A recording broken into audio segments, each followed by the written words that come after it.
ఒక వృద్ధులకు మరి 4,000 రూపాయలు ఇస్తే, దివ్యాంగులకు 6,000 రూపాయలు ఇస్తే, మంచానికే పరిమితమైన వాళ్లకు 10,000 రూపాయలు 15,000 రూపాయలు ఇచ్చి, ఇది పేదల పక్షపాత ప్రభుత్వం. చంద్రబాబు నాయుడు గారు పేదల మనిషి అని నిరూపించుకొని ప్రతి నెల 1వ తారీఖున ప్రజల దగ్గరికి పోయి చంద్రబాబు నాయుడు గారు ఇంటింటి దగ్గర ఉండి నిలబడి పెన్షన్ల పంపిణీ కార్యక్రమాన్ని నువ్వు చూడడం లేదా రాజారెడ్డి గారు? లేదంటే నీ నియోజకవర్గంలో నువ్వే మాట్లాడుతున్నావు కదా, వీళ్ళ సొమ్ము ఏమన్నా ఇస్తున్నారా? నెల 1వ తారీఖున తెలుగుదేశం పార్టీ వాళ్ళు పోయి ఆ పెన్షన్ల పంపిణీలో పాల్గొంటున్నారని ముందు మాట్లాడినవే. మరి ఈరోజు ఎందుకు పెన్షన్లు ఇవ్వడం లేదు? లేదంటే రైతులకు అన్నదాత సుఖీభావ ఇవ్వడం లేదు, ఇంకోటి స్త్రీలకు ఉచిత బస్సు ఇవ్వలేదు, లేదంటే స్త్రీలకు గ్యాస్ సిలిండర్లు ఇవ్వలేదు అని ఎందుకు అబద్ధాలు చెప్తున్నావు? కాబట్టి నీ అబద్ధాలు ఎవరు నమ్మే పరిస్థితుల్లో ఇక్కడ లేరు. మీ ప్రభుత్వం, మీ పార్టీ శాశ్వతంగా ఈ రాష్ట్రంలో సమాధి కట్టారు ప్రజలు. ఎందుకంటే అమరావతి అనేది మరి ఈ ప్రజల సెంటిమెంట్, ఈ రాష్ట్ర ప్రజల్లో 5.5 కోట్ల ప్రజల ఆకాంక్ష. అది సాక్షాత్తు దేశ ప్రధానమంత్రి నరేంద్ర మోడీ గారి చేతుల మీదుగా రాజధానికి మరి పూజలు చేసి ప్రతి గ్రామం నుంచి పవిత్రమైన నీరు మట్టిని తీసుకొని పోయి ఆ కార్యక్రమాన్ని చేసినారు. కాబట్టే ఈరోజు నీలాంటి సైకోలు నీ పార్టీ, నీ ప్రభుత్వం ఉన్నప్పుడు అమరావతిని చంపేయాలని, అమరావతి రైతులను ఎన్ని ఇబ్బందులు పెట్టినా, అమరావతిని నిర్లక్ష్యం చేసి దానిని నాశనం చేయాలని చేసినా మరి అమరావతి బతికిందంటే అది అమరావతికి ఉన్న ప్రత్యేకత, ప్రజల సెంటిమెంట్, అది ప్రజల, ఆంధ్ర ప్రజల కోరిక అది. కాబట్టే ఈరోజు చంద్రబాబు నాయుడు గారు, మా ప్రభుత్వము, నరేంద్ర మోడీ గారి ఆశీస్సులతో అమరావతిని అభివృద్ధి చేసేదానికి ఇవాళ 50 కోట్ల రూపాయలతో అమరావతిలో అభివృద్ధి కార్యక్రమాలు పరుగులు పెడుతున్నాయి. రేపు భవిష్యత్తులో ఈ రాష్ట్రానికి అది ఆర్థిక వనరు కాబోతుంది రాజధాని నగరం. ఈ రాష్ట్రంలో ఉన్న లక్షలాది మంది యువతకు ఒక భరోసా ఇస్తుంది అమరావతి రాజధాని. కాబట్టే ప్రజలు ఇవాళ సంతోషంగా ఉన్నారు. చంద్రబాబు నాయుడు ప్రభుత్వానికి అండగా ప్రజలు నిలబడుతున్నారు. కాబట్టి మీకు కడుపు మంట.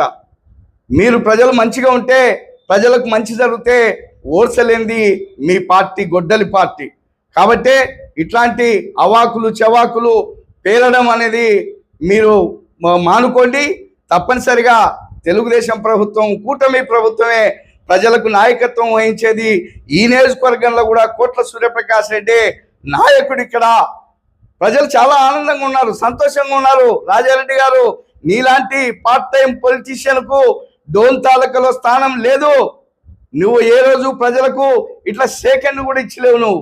నీకు ఓటేసి గెలిపిస్తే నువ్వు ఇట్లా 3 ఏళ్లతో నువ్వు సెకండ్ ఇచ్చినావు. నువ్వు రూమ్ లేకపోయి సబ్బుతో కడుక్కున్నావు. మా నాయకుడు అట్లా కాదు. మా నాయకుడు ప్రజానాయకుడు కోట్ల సూర్యప్రకాష్ రెడ్డి, ప్రజల మనిషి. గెలిచినప్పటి నుంచి 2 సంవత్సరాల నుంచి ఒక్కరోజు కూడా తీరిక లేకుండా ఛాలెంజ్ రా, చర్చకు రా రెడీ అయితే. ఎన్ని పనులు చేసినాం, ఎంతమంది ప్రజలను కలిసినాం. నువ్వు 10 సంవత్సరాల్లో తిరగలేని గ్రామాలు, 10 సంవత్సరాల్లో కలవలేనంత మందిని ఈ నియోజకవర్గంలో మా నాయకుడు సూర్యప్రకాష్ రెడ్డి గారు, తెలుగుదేశం వాళ్ళు, మేము కలిసినాం. నువ్వెప్పుడు కలిసినావయా? నువ్వెప్పుడు తిరిగినావయా? డోన్ నియోజకవర్గంలో నువ్వేం చేసినావయా? ఏదో 2 బిల్డింగులు కట్టి ఆ రేకుల షెడ్లు వేసి ఇదే అభివృద్ధి అని చెప్పేసి, దీన్నే అద్భుతము, బ్రహ్మాండము, బ్రహ్మ పదార్థం అని చెప్పేసి ప్రజలను నమ్మించాలనుకుంటే ఇక్కడ ఎవరు తిక్కలోళ్ళు లేరు. కాబట్టి నిన్ను ఓడించినారు. ఓడించినప్పుడు విఘ్నతగా ఉండడం నేర్చుకో, హుందాతనంగా ఉండడం నేర్చుకో, తప్పులను సమీక్షించుకో. నాలో ఏం తప్పులు ఉన్నాయి, నన్ను ఓడించినారని ఆత్మవిమర్శ చేసుకో. అప్పుడు నీకు రాజకీయ భవిష్యత్తు ఉంటుంది. తప్ప ఈ రకంగా ప్రజల కోసం పనిచేసే నాయకుడి పైన, సూర్యప్రకాష్ రెడ్డి గారు లాంటి నాయకుడి పైన నువ్వు నిందారోపణలు చేస్తే నీకు శాశ్వతంగా డోన్ ప్రజలకు నువ్వు దూరం అవుతావు. ఎందుకంటే పేదలకు కావలసిన నాయకుడు సూర్యప్రకాష్ రెడ్డి. ఈరోజు ఎంతమంది పేదలను 7 కోట్ల రూపాయలు తీసుకొచ్చి 600 కుటుంబాలను ఇవాళ డోన్ నియోజకవర్గంలో పేదలకు డబ్బులు ఇచ్చి సీఎం, ముఖ్యమంత్రి సహాయ నిధి తీసుకొచ్చి ఆదుకున్నాడంటే అది సూర్యప్రకాష్ రెడ్డి గారికి ఉండే ప్రజల పట్ల ఉన్న బాధ్యత. నువ్వేమన్నా చేసినావు? నువ్వేం చేయలేదు కదా. నువ్వు కాంట్రాక్టుల కోసం నువ్వు పనులు ప్రారంభిస్తే మా నాయకుడు ఈరోజు ప్రజల కోసం దానిని పూర్తి చేస్తున్నాడు. వాళ్ళ గోల్కల్ వాటర్ స్కీమ్ను నియోజకవర్గం మొత్తంలో ఇంటింటికి కొలాయి ఇచ్చే కార్యక్రమానికి మా తెలుగుదేశం ప్రభుత్వం సూర్యప్రకాష్ రెడ్డి గారు ముఖ్యమంత్రి గారి సహాయంతో కార్యక్రమం చేస్తున్నాం. డోన్ పట్టణంలో కూడా ఇంటింటికి అమృత్ పథకం కింద ఇంటింటికి తాగునీటి కొలాయి ఇచ్చే కార్యక్రమాన్ని సూర్యప్రకాష్ రెడ్డి గారు తీసుకున్నారు.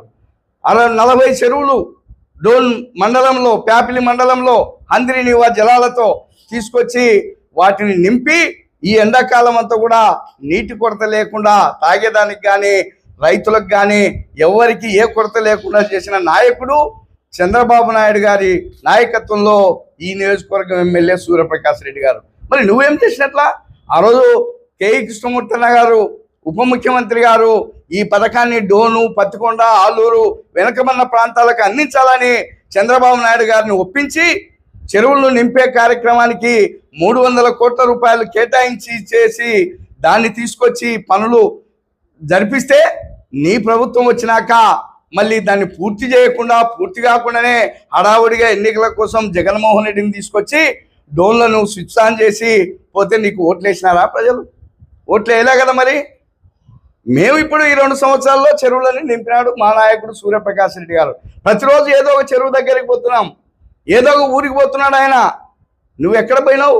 ఏడ తిరిగినావు? నువ్వు మంత్రిగా ఉన్నప్పుడు డోన్లో ఎన్ని విపత్తులు వచ్చినా నువ్వు ఏ రోజైనా ఆదుకున్నావా ప్రజలను? కరోనా వస్తే ఎక్కడో దాక్కున్నావు నువ్వు. 2 సంవత్సరాలు కరోనా వస్తే ఇక్కడ పిట్టల్లాగా ప్రజల ప్రాణాలు పోతే డోన్లో నువ్వు మంత్రిగా ఉన్న నువ్వు ఎక్కడో దాక్కున్నావు. హైదరాబాద్లో, విజయవాడలో ఉండి నువ్వు తప్పించుకొని పోయినావు తప్ప కరోనాలో ప్రజలకు భరోసా ఇవ్వలేదు, కరోనాలో ప్రజలకు ధైర్యాన్ని ఇవ్వలేదు, ఎట్లాంటి క్వారంటైన్ సెంటర్లు తెరిచేదానికి కూడా నువ్వు ఒక్క చోటు కూడా రాలేదు. కాబట్టి నీ నిజస్వరూపం, నీ బండారం అన్నీ బయటపడినాయి. నీ నాయకుడు జగన్మోహన్ రెడ్డి పూటకొక మాట, గంటకొక మాట మాట్లాడుతూ ఈ రాష్ట్రాన్ని వినాశనానికి దాపురించినాడు. కాబట్టి ఈ రాష్ట్ర ప్రజలు ఆలోచన చేస్తున్నారు, మీ పార్టీకి శాశ్వత సమాధి కట్టేదానికి సిద్ధంగా ఉన్నారు. పోయిన ఎన్నికల్లో 11 సీట్లు ఇస్తే రేపు రాబోయే రోజుల్లో మీకు పోటీ చేసేదానికి కూడా, మీ పార్టీ తరఫున పోటీ చేసేదానికి కూడా నేనున్నానని చెప్పి ముందుకు వచ్చేవాడు కూడా దొరకడని ఈ సందర్భంగా నేను తెలియజేస్తూ, రాయలసీమను అభివృద్ధి చేసేదానికి మరి చంద్రబాబు నాయుడు గారు కూటమి ప్రభుత్వం ఎన్నో కార్యక్రమాలు చేస్తుంది. రాయలసీమను హార్టికల్చర్గా హబ్బుగా చేసేదానికి 1000 కోట్ల రూపాయలు తీసుకొచ్చింది. మరి కడపలో స్టీల్ ప్లాంట్ నిర్మాణానికి భూమి పూజ చేసి 2028లో ఆ ప్లాంట్ ఓపెనింగ్కు శ్రీకారం చుట్టడం జరిగింది. అంతేకాకుండా పుట్టపర్తిలో ఫైటర్ జెట్ పరిశ్రమను 15,000 కోట్ల రూపాయలతో కేంద్ర ప్రభుత్వం తీసుకొచ్చి ఈ రాష్ట్రంలో పెట్టినాం. లక్షలాది మంది యువతకు ఉద్యోగాలు ఇచ్చే కార్యక్రమం మా ప్రభుత్వం చేస్తుంది.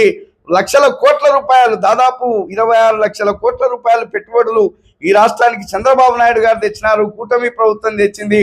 లోకేష్ బాబు గారు ప్రజల కోసం, రాష్ట్రంలో ఉన్న నిరుద్యోగ యువత కోసం పనిచేస్తున్నాడు. కాబట్టి నీ పప్పులు ఉడకవు జగన్మోహన్ రెడ్డి, నీ గొడ్డలి పార్టీకి శాశ్వత సమాధి కడతాం.